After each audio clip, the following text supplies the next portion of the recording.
compañeros, espero que estén todos muy bien. En esta ocasión les hablaremos sobre la unidad número 5, que es los contratos administrativos. Mi equipo está conformado por Cristian, Susi, Wendy y yo, Liz.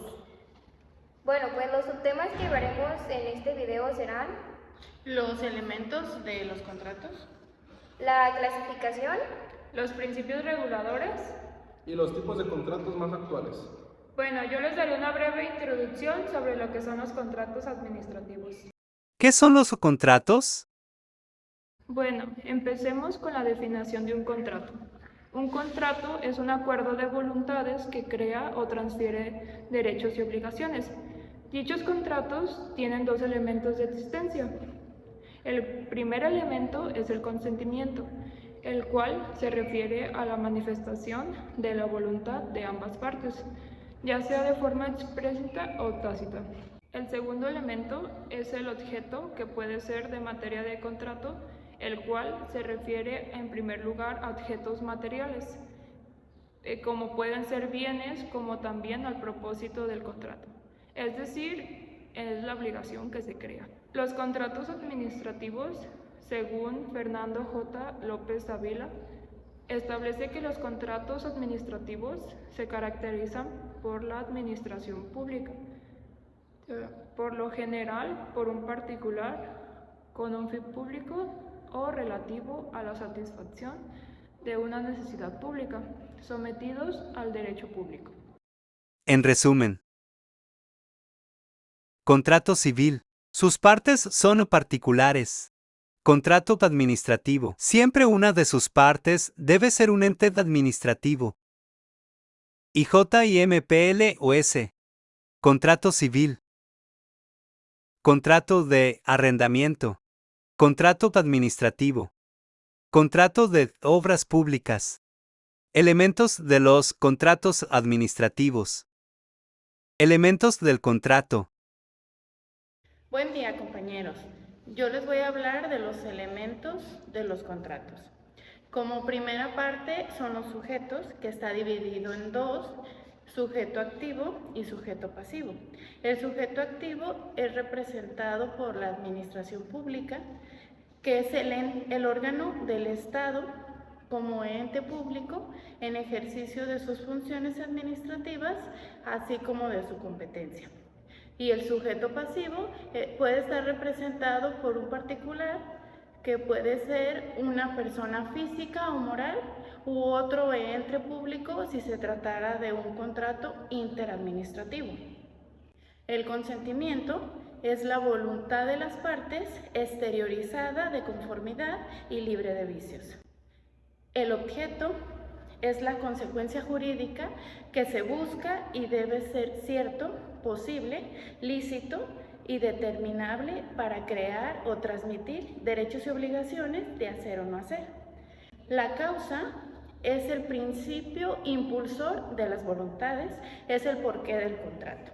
La forma es el requisito que habrá de satisfacer tanto en el consentimiento como en la manifestación de la voluntad, que debe de constar por escrito. Y la finalidad, que en su función administrativa el ente público debe actuar para la satisfacción directa e indirecta del interés público. En resumen, elementos del contrato administrativo: sujetos, consentimiento, objeto, causa, forma, finalidad.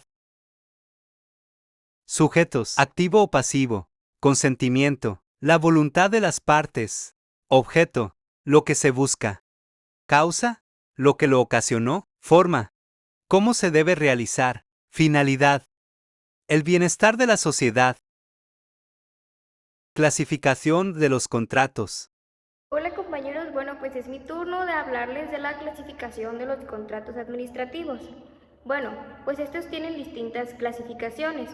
Pueden ser por las prestaciones pactadas, por su previsión en la ley, por su relación con otros contratos, por el tiempo en que se realizan las prestaciones, por el número de partes que resultan obligadas, por el momento de su perfeccionamiento, por la certeza de sus prestaciones y en razón a su forma de consentimiento.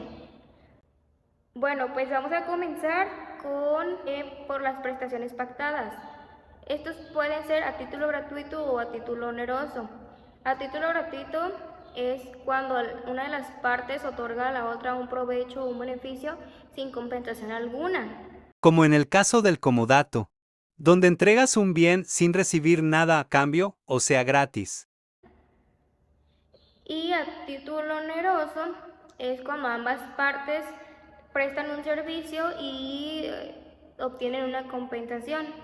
Como en una compraventa, donde una parte recibe el dinero por la compra y otra parte el bien. La siguiente es por la previsión en la ley. Estos pueden ser nominados o innominados. Nominados es que estén expresamente previstos en la ley y innominados es que no los hayan previstos en la ley. En tercer lugar, vamos a ver por su relación con otro contrato. Este puede ser principal o accesorio. Principal es cuando existan por sí solos y accesorio es cuando dependa legalmente y jurídicamente de otro contrato que ya existe. Por el tiempo en que se realizan las prestaciones, pueden ser de ejecución inmediata, ejecución instantánea o ejecución diferida. Ejecución inmediata es cuando se realizan en el mismo momento en que se celebra el contrato. Como cuando realizas la venta de un bien y te dan el pago en el mismo momento. Ejecución instantánea es cuyo efecto se produce en un solo acto, aunque no sea en el mismo momento que es cuando se realiza el contrato. No es necesario que la obligación se cumpla al momento del contrato, pero sí debe cumplirse en un solo momento. Y por último, de ejecución diferida es cuyas obligaciones habrán de cumplirse en uno o varios episodios. La obligación se cumple en diversos periodos previamente establecidos.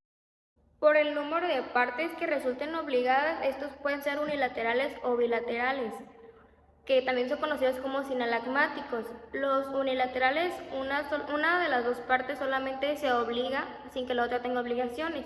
Por ejemplo, si una persona debe dinero a otra, solamente está obligada la primera persona, ya que es quien debe cumplir con una obligación de dar. Y los bilaterales, ambas partes tienen obligaciones mutuas y recíprocas, por lo que ambas tienen a su vez carácter de acreedores y de deudores. Volvemos al ejemplo de al comprar-venta en este caso. Las dos partes tienen tanto una compensación como una obligación. Por el momento de su perfeccionamiento, estos pueden ser consensuales, reales, formales o solemnidades. Los consensuales son cuyo perfeccionamiento se da solamente por el consentimiento de las partes. Los reales son los que su perfeccionamiento requiere de un principio de ejecución, como entregar la cosa. Los formales son los cuya validez queda supeditada a la observancia de una forma determinada, por ejemplo, que el consentimiento conste por escrito, y los solemnidades cuya existencia se condiciona a observar cierta solemnidad, como su nombre lo dice. Por la certeza de sus prestaciones, pueden ser conmutativos o aleatorios. Conmutativos son los contratos onerosos cuando las prestaciones que se deban las partes sean inciertas desde que se celebre el contrato. Como cuando firmas un contrato de préstamo con el banco. Desde el momento que se realiza la firma, se especifican todos los supuestos e indicaciones. Y aleatorio es cuando la prestación debida depende de un acontecimiento incierto que impida al momento de celebrarlo saber si habrá ganancia o pérdida, lo que sabremos hasta que el acontecimiento se realice. Las partes pactan la posibilidad de una ganancia o se garantizan contra la posibilidad de una pérdida. Y por último, veremos en razón a la formación del consentimiento. Estos pueden ser contratos negociados o contratos de adhesión. Los contratos negociados es cuando las partes se sitúan jurídicamente en un mismo plano, y los contratos de adhesión es cuando una de las partes impone sus condiciones a la otra, y esta solamente puede aceptarlas o rechazarlas. Se puede decir que tiene un nivel más bajo de poder. Contrato de adhesión es aquel en el que una de las partes establece un contenido prefijado, de tal modo que la conclusión del contrato no va precedida por una discusión del posible contenido del mismo por las partes contratantes. Bueno, compañeros, pues estas son las clasificaciones más importantes. Espero que les sirva. Principios reguladores de los contratos. Principios reguladores de los contratos administrativos. El primer principio es la legalidad. La legalidad es el principio que impone el sometimiento de la administración a la ley y el ejercicio de las potestades administrativas, de acuerdo con las atribuciones concretas específicas en las que están establecidas en las leyes. Legalidad. Este principio requiere de dos características primordiales. Competencia, fundamentación y motivación. Consiste en el conjunto de facultades y obligaciones que un órgano puede y debe ejercer legítimamente. Fundado significa que la situación de hechos esté reconocida en la ley y motivado es que se ocasione una situación que requiera ser controlada. El segundo principio es la continuidad. Este es inherente a la prestación de todos aquellos servicios clasificados como servicios públicos. Implica la prestación regular e interrumpida de los servicios en fin de no generar prejuicios a los usuarios. Continuidad. Se refiere a la exigencia para que el proceso no se interrumpa y prosiga en sesiones sucesivas hasta su conclusión. El tercer principio es la motibilidad. Este principio opera pues la administración cuenta con las prerrogativas necesarias para la introducción de las modificaciones de los contratos con el objeto de cumplir un fin público asignado que debe proteger y realizar. Mutabilidad. Este principio permite las modificaciones que resulten pertinentes para el flujo del contrato. El cuarto principio es el equilibrio financiero o la ecuación financiera del contrato. Esta relación está establecida por las partes contratantes en el momento de celebrar el contrato, entre un conjunto de obligaciones que tiene este mismo contrato. Mutabilidad. En los contratos públicos. Principio regulador que garantiza al contratista el mantenimiento de las condiciones económicas del contrato a lo largo del tiempo que dure su ejecución. Contratos administrativos en la actualidad. Buenas tardes, compañeros. Ahora es mi turno de hablar sobre los contratos administrativos más actuales. El primero es el contrato de obras públicas, que viene significando lo que es el acuerdo de voluntades por medio del cual la administración pública federal, estatal o municipal, a través de su órgano competente, conviene con una persona física o moral en la que ésta lleva a cabo la construcción o reconstrucción de una obra de interés colectivo o remodelación de la misma. El contrato de obra pública se encuentra regulado en la Ley de Obras Públicas y Servicios relacionados con las mismas. Contrato administrativo que tiene como objeto la realización de una obra material para el Estado, a través de procedimientos públicos y con la finalidad de satisfacer intereses colectivos. El siguiente es el contrato de suministro, también llamado adquisición de bienes muebles, que es el que celebra la administración pública con algún particular a efecto de que éste le proporcione de una forma continua ciertos bienes o servicios que el ente administrativo requiera para sus tareas. La compra de bienes muebles necesarios para la creación de oficinas, bodegas o establecimientos que permiten procesos administrativos con fin del bienestar común. El siguiente es el arrendamiento de bienes muebles. Este tipo de contrato lo celebra la administración pública para tener el uso temporal de ciertos equipos. Pueden ser equipos de cómputo, fotocopiadoras, autos, etc. Este contrato puede tener fin para buscar espacios para oficinas, bodegas, establecimientos para procesos que tengan un propósito de bienestar común. El siguiente es el contrato de servicios relativos a bienes muebles e inmuebles. Pues básicamente se trata de los dos anteriores. Es un conjunto de igual.